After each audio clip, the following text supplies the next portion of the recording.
ఖగోళంలో కోట్ల సంవత్సరాల ముందే ఉన్న నక్షత్రాలు, గ్రహాలు, రాసులు.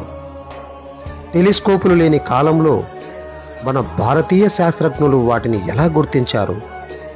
ఆకాశాన్ని కేవలం చూసినంత మాత్రాన కాదు, తపస్సుతో, గణితంతో, ధ్యానంతో బ్రహ్మాండ రహస్యాలను అవగాహన చేశారు. నక్షత్రాల గమనాన్ని లెక్కించారు, గ్రహాల ప్రభావాన్ని అర్థం చేసుకున్నారు, కాలాన్ని, దశలను, గ్రహాలను ముందే చెప్పారు. ఇది యాదృచ్ఛికం కాదు, ఇది జ్ఞాన సంపద. ఇది భారతీయ మేధస్సు గొప్పతనం.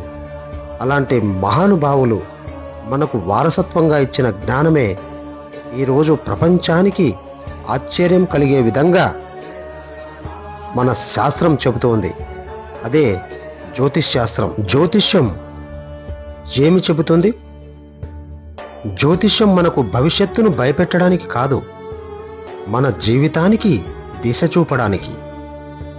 ఎప్పుడు శ్రమ పెంచాలి, ఎప్పుడు సహనం అవసరం, ఎప్పుడు నిర్ణయం తీసుకోవాలి, ఇవి తెలియజేస్తుంది. ఒక మాటలో చెప్పాలంటే జ్యోతిష్యం భవిష్యత్తును చెప్పే కళ కాదు, జీవితాన్ని అర్థం చేసుకునే విజ్ఞానం.